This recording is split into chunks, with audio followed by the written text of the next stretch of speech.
Donc, nous allons voir à présent la rubrique travail à faire et les travaux à rendre côté élève et côté parent. Donc, tout d'abord, côté élève. Donc, vous avez déjà un aperçu du travail à faire sur votre page d'accueil, hein, mais c'est relativement synthétique et vous n'avez pas forcément tous les travaux. Et puis, de toute façon, il vous faut aller dans la rubrique pour pouvoir récupérer, les corriger, pour pouvoir rendre les travaux en retard. Donc, rubrique cahier de texte, travail à faire. Donc là, vous avez la liste chronologique de tous les prochains travaux à faire. Donc, quand vous les avez faits, vous pouvez ici déclarer qu'ils sont faits. Ça vous permet, vous, de repérer rapidement ceux qui ont un petit check vert et puis ceux qui restent à faire. Et puis, ça permet aussi à vos professeurs ou à vos parents de voir que le travail a été fait. Donc là, c'est par exemple quelque chose que vous devez faire, mais qui n'est pas à rendre, puisque juste le fait de déclarer fait, vous ne pouvez pas déposer votre travail. Là, par contre, on voit un autre exemple où on a un icône rendre. Donc, en cliquant sur cette icône, vous allez pouvoir déposer votre travail directement dans cette rubrique. Donc, vous avez 3 types de rendus. Le premier qui est d'écrire directement dans la rubrique. Alors, attention, c'est limité à 1500 caractères, mais vous pouvez y formuler des réponses courtes, des réponses relativement simples. Deuxième type de rendu, déposer une ou plusieurs pièces jointes. Alors, ça peut être un document Word, ça peut être un document PDF, ça peut être des fichiers audio, des fichiers vidéo, si ceux-ci ne sont pas trop importants en termes de taille. Ça peut être aussi des photos de votre travail, notamment pour les travaux manuscrits, de prendre en photo votre travail et de les déposer. Alors, si c'est une seule pièce jointe, pas de souci. Si vous en avez plusieurs, attention de bien télécharger toutes les pièces jointes dans un maximum de 5 avant de cliquer sur envoyer, parce qu'une fois que le travail est envoyé, vous ne pouvez plus revenir dessus. Il apparaît sous cette forme-là, il apparaît avec un petit check vert dans votre liste et vous ne pouvez plus cliquer. Le troisième type de rendu, c'est de fournir un fichier audio, mais en vous enregistrant directement dans mon bureau numérique. Donc, c'est le professeur qui choisit le type de rendu. Soit il attend pour les fichiers audio que vous déposiez le fichier, soit il attend que vous enregistriez. Certains professeurs proposent parfois même les deux, mais de toute façon, c'est le professeur qui choisit. Donc là, il faudra bien regarder et voir quelle est la solution. Est-ce que vous avez une rubrique déposer les fichiers ou est-ce que vous voyez le petit magnétophone, le petit enregistreur pour vous enregistrer. Donc toujours, on en a déjà parlé, la rubrique en retard. Donc, vous savez que les professeurs vous donnent des travaux, mais on sait très bien que par rapport au créneau, ces travaux peuvent être rendus dans les jours qui suivent. Donc, n'hésitez pas à consulter régulièrement, à voir si vous n'avez pas oublié quelque chose. Et puis, les corriger. Ils ont été nombreux pendant les vacances. Donc là, les professeurs peuvent déposer la correction de l'activité, du travail à faire. Certains professeurs déposent ici, d'autres professeurs, d'une semaine sur l'autre, mettent le corrigé aussi avec la séance suivante, pour être sûr que les élèves les voient bien, surtout qu'on avait donné la priorité aux classeurs pédagogiques. Donc, parfois, les professeurs, dans la séance suivante, donnent le corrigé de la séance précédente. Mais au niveau des activités, il y a aussi la possibilité de voir le corrigé commun dans cette rubrique.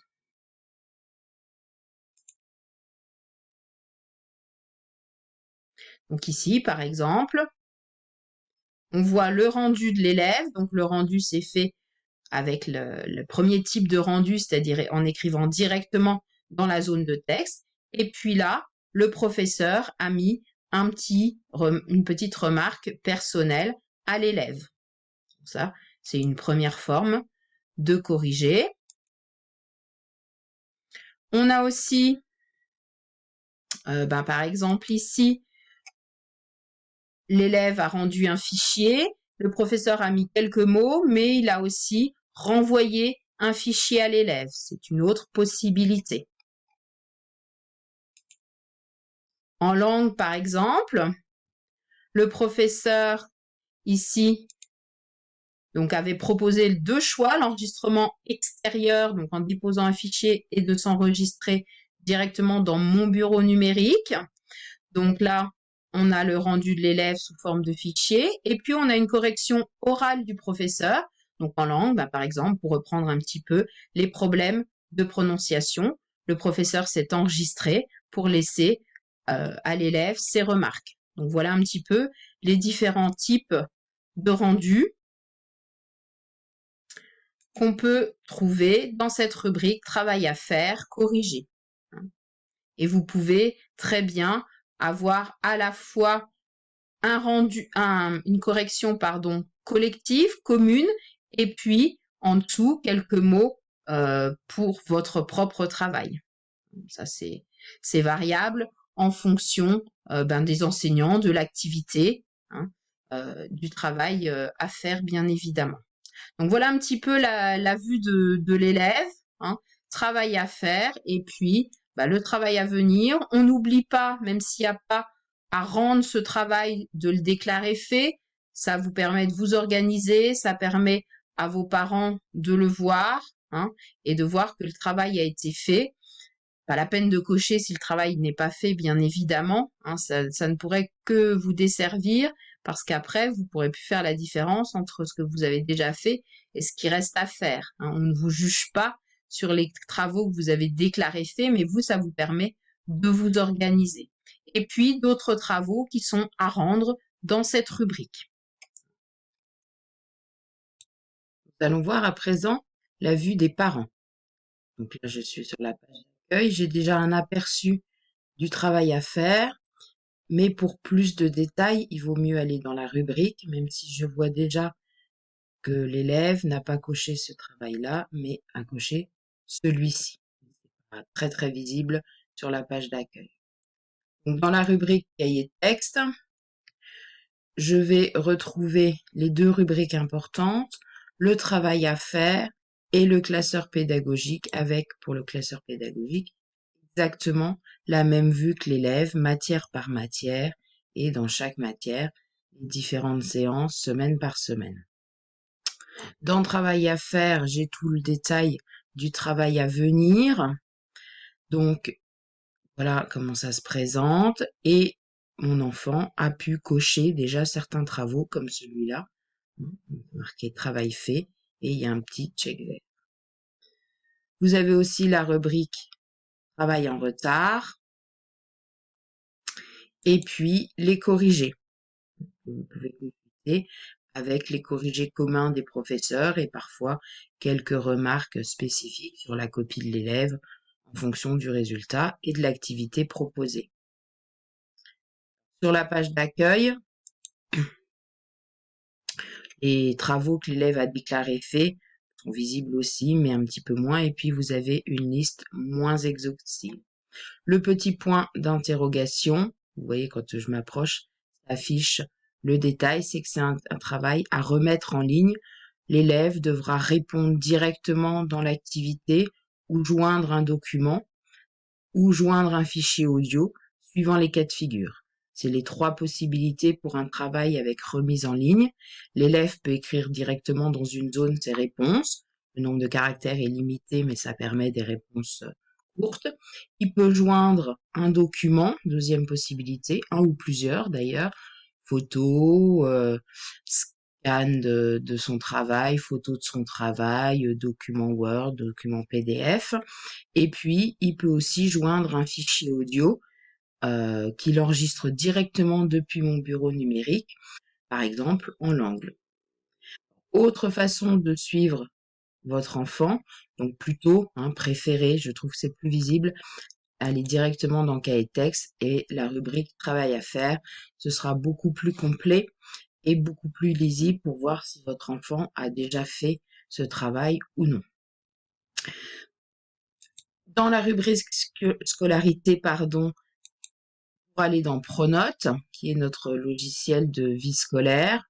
Donc là, quand vous êtes sur la page d'accueil, vous avez plusieurs notes qui apparaissent.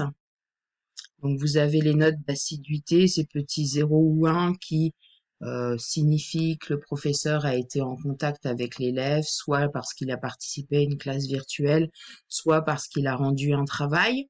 Et puis vous avez les notes qui comptent actuellement dans le confinement. Donc au niveau de la page d'accueil, tout est mélangé dans dernière note. Alors on se doute bien que les notes très faibles correspondent plutôt aux notes d'assiduité, mais le plus simple pour vraiment avoir le détail, c'est d'aller dans les notes et là de choisir alors, le 3e trimestre pour les toutes premières notes qu'ils ont eues avant le confinement. Actuellement, donc depuis le 27 avril jusqu'au 10 mai, on est dans la période assiduité 3. Et puis, au niveau des notes pendant le confinement, c'est la rubrique confinement. Voir un petit peu si ces notes que vous avez sur la page d'accueil sont de très mauvaises notes ou si c'est simplement les petits repères pour les enseignants et l'administration pour voir si les élèves rendent régulièrement les travaux. Il n'y a pas encore grand-chose, mais voilà, on voit sur assiduité 2 tout un tas de petits 1, 0, 2, mais ce ne sont pas des notes, ce sont simplement le nombre de contacts que les professeurs ont eu avec les élèves. Voilà un petit peu pour se repérer en tant que parent, sachant que les horaires de consultation sont un peu plus limités que pour les élèves, mais vous avez comme ça possibilité de suivre le travail de vos enfants, parfois à distance.